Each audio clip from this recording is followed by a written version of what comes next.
Friends नमस्कार। आज की वीडियोज़ में देखेंगे मौलिक अधिकार यानी मूल अधिकार जो हमारे फंडामेंटल राइट्स हैं उनके बारे में देखेंगे। जो एफआर हैं हमारे फंडामेंटल राइट्स, तो इनके विषय में देखेंगे। सामान्य परिचय की अगर बात करें तो भाग 3 में मूल अधिकार का उल्लेख किया गया है जो अनुच्छेद 12 से लेकर अनुच्छेद 35 तक इसमें है, लेकिन इसमें से कुछ ही आर्टिकल्स जो बहुत ही महत्वपूर्ण हैं उन आर्टिकल्स को देखेंगे। न्यायालय में परिवर्तनीय वाद योग्य हैं। मूल अधिकार न्यायालय में चुनौती दिए जा सकते हैं। पहला तो प्रश्न यही हो गया। दूसरा कह रहा भारत का अधिकार पत्र है, ये मैग्ना कार्टा कहा जाता है। मूल अधिकार को भारत का अधिकार पत्र कहते हैं। स्रोत मूल अधिकार कहाँ से लिया गया है तो अमेरिका के संविधान से मूल अधिकार को अपनाया गया है। कराची अधिवेशन जो 1931 में मूल अधिकार प्रारूप जवाहरलाल नेहरू द्वारा प्रस्तुत किया गया था और इसके आधार पर भारत के संविधान में मूल अधिकार की बात की गई थी। प्रारंभ में 6 अधिकार थे। जब संविधान बना तो संविधान के बनने के समय इसमें 6 मूल अधिकारों का उल्लेख किया गया था।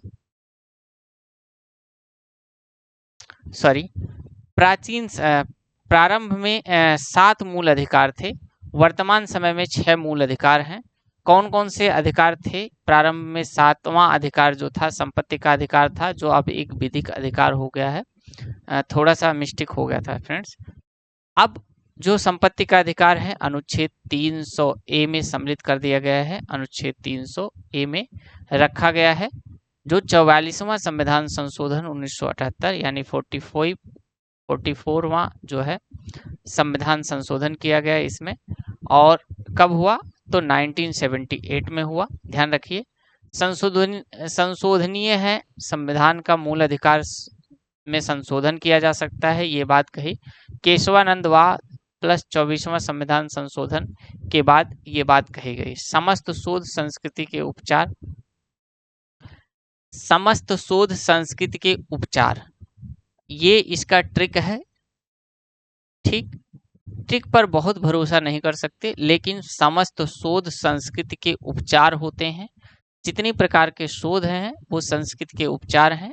इनके ट्रिक को समझते हैं। समस्त समता समानता का अधिकार की बात 14 से 18 अनुच्छेद में कही गई है। अस्त जो लिखा गया है स्वतंत्रता का अधिकार जो है 19 से 22 में। शोषण के विरुद्ध अधिकार है 23 से 24 में। इसके बाद धार्मिक स्वतंत्रता का अधिकार है, ठीक, 25 से 28 के बीच। संस्कृत है, संस्कृत शिक्षा संबंधी अधिकार है अनुच्छेद 29 से 30 में। इसके बाद संवैधानिक उपचारों का अधिकार आता है जो अनुच्छेद 32 में है, और अनुच्छेद 32 को डॉक्टर BR अम्बेडकर इसे जो है संविधान की आत्मा कहते हैं। ध्यान रखिएगा, आगे विस्तार से इनकी चर्चा और करेंगे। ठीक, अब प्रमुख अनुच्छेदों में अनुच्छेद 12 और अनुच्छेद 13। अनुच्छेद 12 राज्य की परिभाषा बताता है, जिसमें संसद, केंद्र, राज्य और राज्य सरकार, केंद्र सरकार, राज्य सरकार, संसद और विधानमंडल के बारे में पूरा परिभाषित करने का काम अनुच्छेद 12 करता है। ठीक, तो याद रखिए अनुच्छेद 12 में परिभाषा दिया गया है। 13 में कह रहा है कि मौलिक अधिकारों के उल्लंघन पर कानून शून्य रद्द। केशवानंद भारतीवाद 1973 के मूल ढांचे में उल्लंघन पर कानून रद्द कर दिया गया है। इन्होंने कहा था कि मूल ढांचे में कोई उल्लंघन नहीं किया जा सकता। कोई भी मौलिक अधिकार में जो मूल ढांचे के तहत आते हैं, यदि कोई भी, चूंकि जो मौलिक अधिकार है ये मूल ढांचा का अंग है, तो इसमें कोई भी संशोधन यदि किया जाता है जिससे नागरिकों के अधिकार का हनन होता है तो उसे निरस्त कर दिया जाएगा, यानी रद्द मान लिया जाएगा स्वतः। अब समता का अधिकार, यहाँ पर अनुच्छेद 14 में सबसे बात कहा गया है कि विधि के समक्ष समानता। भारतीय संविधान में जो विधि है, जो लॉज है, वो सब पर समान रूप से लागू होंगे, सबको समानता है उसके तहत। अनुच्छेद 15 कहता है धर्म, मूल, वंश, जाति के आधार पर कोई भेदभाव नहीं करेगा, यानी राज्य किसी के साथ, अनुच्छेद 15A में कहा गया है कि राज्य किसी के साथ कोई भेदभाव नहीं करेगा। धर्म, मूल, वंश, जाति या लिंग के आधार पर कोई भेदभाव नहीं करेगा। 15 बी में कहा गया कि राज्य के साथ निजी कंपनियों द्वारा भी कोई भेदभाव नहीं किया जाएगा, जिसमें दुकान, होटल, रोड, सार्वजनिक स्थान पर भी कोई भेदभाव नहीं होगा। यानी ये निजी स्थान है, फिर भी यहाँ कोई भेदभाव नहीं होगा। यदि कोई भेदभाव करता है तो वो नागरिकता का उल्लंघन करता है, जो हमारा समता का अधिकार है उसका वायलेशन होता है। इसके बाद 15(3) में कहा गया है कि महिला व बच्चों हेतु विशेष प्रावधान किया गया है। कुछ मामलों में महिलाओं और छोटे बच्चों को विशेष प्रावधान दिया गया है। ठीक, वहीं 15(4) के तहत SC, ST, OBC वर्ग के लिए आरक्षण शिक्षण संस्थानों में आरक्षण की व्यवस्था की गई है, अलग से सीटों की और फीस वगैरह जो कंसेशन होता है वो सब चीज़ों की बात की गई है। 15(5) में कह रहा है कि निजी शिक्षण संस्थान में भी कुछ आरक्षण किए गए हैं। 15(6) में कह रहा है कि EWS को शिक्षण संस्थान में आरक्षण, EWS लागू हुआ और ये 15(6) के तहत इनका जो है प्रावधान किया गया है। तो कई बार प्रश्न सीधे पूछते हैं कि जो SC, ST, OBC या जनरल वर्ग के जो EWS कैटेगरी के लोग हैं उनको जो आरक्षण मिलता है फीस में या अन्य चीज़ों में, जो अलग से वैकेंसीज आती हैं, उनका उल्लेख किस अनुच्छेद के तहत है? तो अनुच्छेद 15 के तहत जो है ये उल्लेख किया गया है। अब अनुच्छेद 16 कह रहा है, अनुच्छेद 16 में उल्लेख है कि लोक नियोजन में अवसर की समानता, धर्म, वंश आदि के आधार पर विभेद नहीं किया जाएगा। निवास संबंधी शर्तें लागू रहेंगी। इसमें SC, ST, OBC को आरक्षण के आधार पर नौकरियां प्रदान की जाएंगी, EWS को भी आरक्षण के आधार पर नौकरियां प्रदान की जाएंगी। लोक नियोजन में अवसर की समानता, यानी किसी भी भर्ती में, किसी भी तरह की सरकारी नौकरी में या प्राइवेट नौकरी में सबको समान अवसर प्रदान किया जाएगा, लेकिन कुछ विशेष प्रावधान किया गया है जिसमें कमजोर वर्ग SC, ST, OBC और EWS के लिए कुछ विशेष नौकरियां जो है अलग से आरक्षित कर ली जाएंगी। तो ये बात कही गई है। इसके बाद 17 जो अनुच्छेद है, अनुच्छेद 17 अस्पृश्यता का अंत, यानी छुआछूत का यहाँ पर अंत कर दिया जाता है। सिविल अधिकार संरक्षण अधिनियम 1955 के तहत पूरी तरह से अस्पृश्यता का अंत कर दिया जाता है। ठीक, इसके बाद अनुच्छेद 18 कहता है उपाधियों का अंत, जिसमें महाराजा, राजा, सर आदि जैसे उपाधियां जो मिलता थी, राजाधिराज और ये सब की जो उपाधियां मिलती थी जब राजशाही व्यवस्था थी, तो वो सभी उपाधियों का अंत कर दिया गया है। ये बात अनुच्छेद 18 में कही गई है कि किसी भी व्यक्ति को कोई व्यक्ति के द्वारा या किसी संस्था के द्वारा लीगली जो संवैधानिक है, शैक्षणिक जो उपाधियां हैं, उनके अलावा कोई भी उपाधि प्रदान नहीं की जाएगी। ठीक फ्रेंड्स, इसके बाद अगर हम बात करें तो मूल अधिकार से संबंधित वाद, बालाजी वर्सेस मैसूर वाद हुआ। इंदिरा साहनी वाद 1992 में होता है, जो पदोन्नति आरक्षण में 50% से अधिक नहीं होगा। इंदिरा साहनी वाद में ये बात कही गई कि किसी भी नौकरी में पदोन्नति के लिए 50% से अधिक आरक्षण नहीं दिया जाएगा। 1979 में मंडल कमीशन आता है और इसमें जो है पिछड़ा आयोग, सेकंड पिछड़ा आयोग, OBC को आरक्षण प्रदान करने की बात कही गई है। वाक एवं अभिव्यक्ति की स्वतंत्रता 19वां में मिलता है। वाक एवं अभिव्यक्ति की स्वतंत्रता, वाक अभिव्यक्ति की स्वतंत्रता में अगर हम बात करें तो यहाँ पर 6 प्रकार की जो है स्वतंत्रताएं हैं अभिव्यक्ति की और वाक की। 19A में कहता है भाषण एवं अभिव्यक्ति या इसी में प्रेस की स्वतंत्रता है। तो कई बार ये प्रश्न आपसे बना हुआ है, पूछा गया है एग्जाम्स में अक्सर कि जो प्रेस की स्वतंत्रता है अनुच्छेद 1 19A में है, B में है, C में है, D में है। तो अनुच्छेद 19A में जो है प्रेस की स्वतंत्रता है। दूसरा है अनुच्छेद 19(2) कहता है शांतिपूर्ण सम्मेलन करने की व्यवस्था की गई है। अनुच्छेद 19(3) में संघ समिति का गठन, संघ या समिति बनाने का प्रावधान है। अनुच्छेद 19(4) में कहा गया है कि देश में भ्रमण करने, किसी देश की किसी भी जगह पर भ्रमण करने की स्वतंत्रता है। 19(5) में कहा गया है देश में कहीं भी बसने का अधिकार है, भ्रमण करें और कहीं भी जाकर निवास करें उसका अधिकार दिया गया है। 19(5) में ये कहा गया है 19(5) में ये कहा गया है कि व्यवसाय व आजीविका का अधिकार दिया गया है। 5 में तो बसने का अधिकार, 6 में व्यवसाय और आजीविका का अधिकार है। तो 19 में जो है 6 प्रकार की कैटेगरी बनाई गई है, इसे आप ध्यान रखें। ट्रिक के अगर माध्यम से इसे देखें तो बोस संघ आया व बस व्यापार किया। बोस संघ आया व बस व्यापार किया। बोस मतलब बोलने की स्वतंत्रता, सा से सभा बनाने की स्वतंत्रता, संघ या समिति, संघ या समिति बनाने की स्वतंत्रता।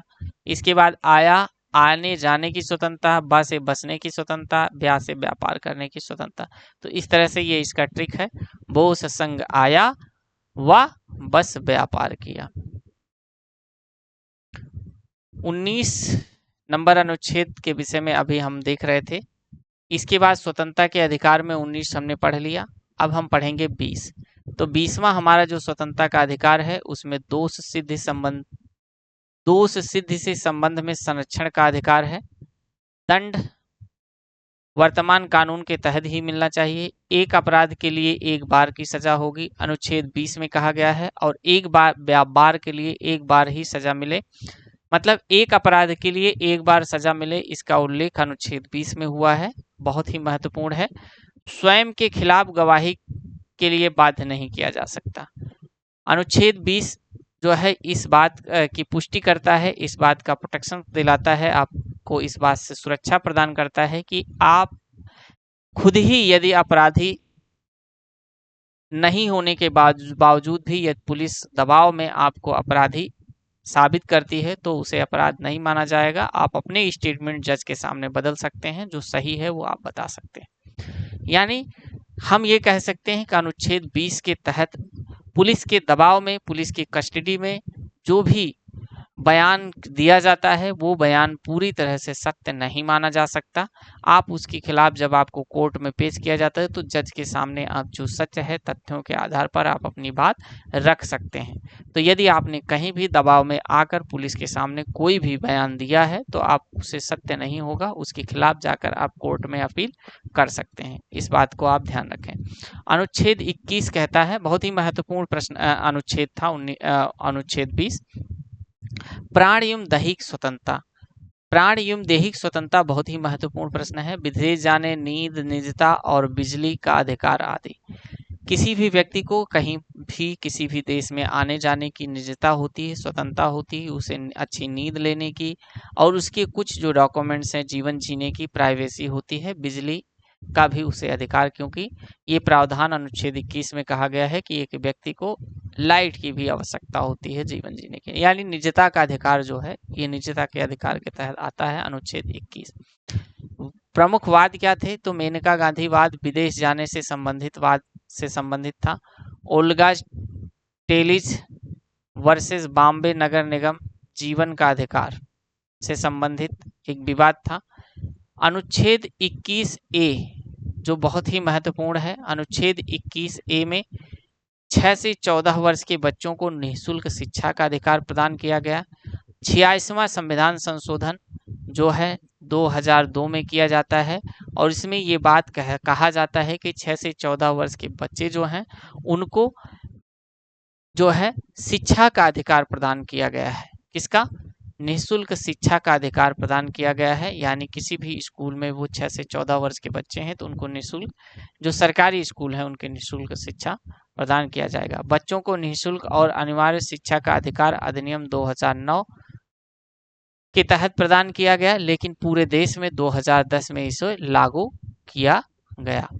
तो कई बार अधिनियम पूछ लिया जाता है, कई बार कब लागू हुआ ये पूछ लिया जाता है। इसके बाद हमारा जो अनुच्छेद था अनुच्छेद 22 में कह रहा है गिरफ्तारी और निरोध से संरक्षण, गिरफ्तारी के कारण जानने का अधिकार। अनुच्छेद 22 ये कहता है कि कोई भी व्यक्ति मतलब कोई भी पुलिस या कोई अन्य व्यक्ति आपको तब तक गिरफ्तार नहीं कर सकता जब तक आपको गिरफ्तारी का कारण ना बताए, लेकिन कुछ विशेष परिस्थितियों में जो है वो आपको बिना कारण बताए बिना नोटिस दिए ही आपको गिरफ्तार कर सकता है। ठीक, जब आपको गिरफ्तार कर लेता है तो उस समय आपको 24 घंटे के भीतर उसे मजिस्ट्रेट के सामने पेश करने की ज़रूरत होती है और इसके तहत जब वो मजिस्ट्रेट के पास आपको पेश करता है तो आप को अपने मनपसंद वकील से सलाह लेने के लिए जो है प्रावधान किया गया है कि आप अपने मनपसंद का वकील कर सकते हैं, और जिस भी मामले में आपको गिरफ्तार किया गया है उसकी जो है क्या सही है क्या गलत है उसके खिलाफ आप जो है मुकदमा दायर कर सकते हैं। इसके बाद शोषण के विरुद्ध अधिकार है अनुच्छेद 24 और अनुच्छेद 23 में। शोषण का अधिकार था, शोषण के विरुद्ध अनुच्छेद 23 और 24 में अधिकार है। तो मानवा दुर्व्यापार, बेगार व बलात्श्रम का प्रतिषेध करता। अनुच्छेद 23 कहता है कि कोई भी व्यक्ति से दुर्व्यापार नहीं किया जाएगा, यानी कोई भी व्यक्ति महिला हो या पुरुष दुर्व्यापार नहीं करेगा, जिससे सामाजिक वैमनस्य नहीं फैलेगा। सामाजिक कुरीतियों से बचाने के लिए अनुच्छेद 23 जो है लाया गया था। बेगारी और बलात्श्रम, छोटे बच्चों को फैक्ट्रियों और जो है अन्य जगहों पर काम करने से वंचित किया जाता है। बेगारी कराने वाली प्रथा को भी, कि पहले क्या होता था कि लोग क्या करते थे, किसी भी व्यक्ति को पकड़ के लाते थे, बिना वेतन के ही उससे काम कराते थे। अब ये वाली व्यवस्था अनुच्छेद 23 के तहत ये बात कही गई कि कोई भी व्यक्ति बेगारी नहीं करा सकता किसी से, ठीक है। 24 में ये इसी बात की पुष्टि की गई कि कोई भी व्यक्ति 24 में ये इस बात की पुष्टि की गई कि कारखानों आदि में बाल श्रम का निषेध है, यानी 14 से कम वर्ष के बच्चों को किसी भी कारखाने में जो है श्रम करने की इजाजत नहीं है। इसके बाद हमारा आता है धार्मिक स्वतंत्रता। जो धार्मिक स्वतंत्रता है वो महत्वपूर्ण स्वतंत्रता है। 25, 26, 27 और 28 अनुच्छेदों का उल्लेख है। धार्मिक स्वतंत्रता में धर्म को 25 में कहा गया है कि धर्म को मानने, आचरण करने, प्रचार करने की स्वतंत्रता आपको अनुच्छेद 25 प्रदान करता है। जबकि 26 बात इस की पुष्टि करता है कि आप किसी भी तरह से अपने धार्मिक कार्यों का प्रबंधन स्वतंत्रता से कर सकते हैं। 27 करता है कि धार्मिक अभिवृत्ति के लिए कर ना देने की स्वतंत्रता। आप किसी भी धर्म में अगर आप हैं तो आपको कर देने के लिए कोई भी बाध्य नहीं कर सकता, ठीक।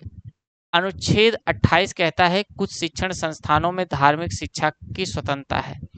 तो शिक्षण की स्वतंत्रता अनुच्छेद 28 कह रहा है कि शिक्षण संस्थान, कुछ ऐसे शिक्षण संस्थान हैं जो अपने धर्म की प्रचार प्रसार के लिए वहां पर धार्मिक स्वतंत्रता का धार्मिक शिक्षा प्रदान कर सकते हैं, उसके लिए वो स्वतंत्र है। इसके बाद बात करेंगे संस्कृति व शिक्षा का अधिकार। संस्कृति व शिक्षा में अनुच्छेद 29 और 30 में ये प्रावधान किया गया है कि अल्पसंख्यक वर्गों के हितों का संरक्षण, ठीक। अल्पसंख्यक शिक्षण संस्थानों की स्थापना व प्रशासन अनुच्छेद 30 में कहा गया, सॉरी। इसके बाद 32 जो इम्पोर्टेंट, वेरी वेरी इंपॉर्टेंट प्रश्न आर्टिकल्स हैं, जिसमें संवैधानिक उपचारों का अधिकार दिया गया है। संविधान की हृदय या आत्मा, इसी को बी आर अम्बेडकर ने संविधान का हृदय कहा या संविधान की आत्मा कहा। ध्यान रखिए, मौलिक अधिकारों की सुरक्षा की गारंटी, अनुच्छेद 32 आपके जो मौलिक अधिकार हैं उसकी गारंटी प्रदान करता है। अनुच्छेद 32 के तहत सुप्रीम कोर्ट में रिट जारी किया जाता है, सुप्रीम कोर्ट के द्वारा रिट जारी किया जाता है, और ये 5 प्रकार की रिटें होती हैं। कौन कौन सी रिट होती हैं उनके बारे में बात करेंगे। तो सुप्रीम कोर्ट में अनुच्छेद 32 के तहत रिट जारी करता है, सिर्फ मौलिक अधिकारों से संबंधित रिट जारी होता है यहाँ। अनुच्छेद 226 में उच्च न्यायालय के तहत, यानी हाई कोर्ट में अनुच्छेद 226 और सुप्रीम कोर्ट में अनुच्छेद 32 के तहत जो है रिट जारी किया जाता है। यह व्यापक होता है, मौलिक और विधिक दोनों रूप से अनुच्छेद 226 में रिट जारी किया जाता है। किसके द्वारा किया जाता है? तो उच्च न्यायालय के द्वारा। न्यायालय द्वारा 5 प्रकार की रिटें जारी की जाती हैं। कब की जाती हैं? बंदी प्रत्यक्षीकरण, ठीक है। सशरीर प्रस्तुत करना, यानी किसी भी व्यक्ति को यदि कोई जो है गिरफ्तार करता है तो उसे सशरीर जो है प्रस्तुत करना होगा कोर्ट के सामने। परमादेश, हम आदेश देते हैं, वो उसके पास, सुप्रीम कोर्ट के पास या हाई कोर्ट के पास ये पावर है कि वो आदेशित करके किसी व्यक्ति को जो है अपने पास बुला सकता है। अधिकार परीक्षा, कौशी वारंट होता है किस अधिकार से? कौशी वारंट उसे कहते हैं, कौशी वारंट उस अधिकार को कहते हैं जब कोई व्यक्ति बिना जो है किसी पद पर आसीन हुए और उस पद से ऊपर का कोई कार्य करता है, यानी उस पद का दुरुपयोग भी करता है और उस पद के योग्य ना होने के बावजूद भी उस पद का अधिकारी खुद को मानने लगता है, तो इसमें अधिकार परीक्षा यानी आप उस व्यक्ति से इस बात की पुष्टि कर सकते हैं। अगर वो व्यक्ति फिर भी नहीं मानता तो आप उसके खिलाफ सुप्रीम कोर्ट में रिट दायर करा सकते हैं। उत्प्रेषण, कार्रवाई रोकना। उच्चतम न्यायालय, उच्च न्यायालय या अधीनस्थ न्यायालय दोनों में ये बात कही गई है कि किसी भी मामले में आपको कार्रवाई रोकने का अधिकार जो है कैसे है, इस बात की पुष्टि की प्रतिषेध का, इसके बाद निषेधात्मक रोकना। ठीक। अनुच्छेद 33 कह रहा है सुरक्षा बलों के अधिकार सीमित करने की संसद की शक्ति। 34 में मार्शल लॉ प्रभावित की बात कही गई है। 35 में कानून बनाने की संसद की शक्ति, अधिकार उल्लंघन की बात कही गई है। ठीक।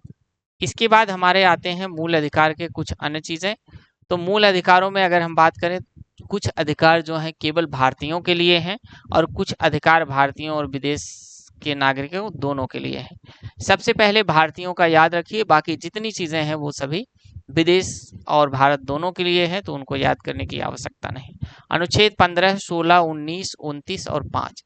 तो इस तरह से ये 5 अनुच्छेद हैं जो केवल भारतीयों पर लागू होते हैं, विदेशी के किसी नागरिक पर लागू नहीं होते। यानी विदेशी नागरिक इस अधिकार के उल्लंघन के बाद भारतीय संविधान के तहत सुप्रीम कोर्ट या हाई कोर्ट में चुनौती नहीं दे सकते। यानी अनुच्छेद 15 का यदि वायलेशन होता है, अनुच्छेद 16, अनुच्छेद 19, अनुच्छेद 29 और 30 का वायलेशन होता है, तो विदेशी लोग, भारतीय विदेशी व्यक्ति जो है इसका जो है कोर्ट में चुनौती नहीं दे सकते। बाकी भारतीय जो है 15 अनुच्छेद, यदि 15, 16, 19, 15, 16, 19, 29 और 30 का यदि वायलेशन होता है तो भारतीय मूल के लोग जो है इसके खिलाफ जाकर सुप्रीम कोर्ट या हाई कोर्ट में रिट दायर करा सकते हैं। इसके बाद अन्य प्रमुख तथ्य की बात करें तो इंटरनेट तक पहुंच भी मौलिक अधिकार का हक है। अभी अनुच्छेद 19 के तहत जो है सभी व्यक्ति की जो है इंटरनेट तक पहुंच होनी चाहिए।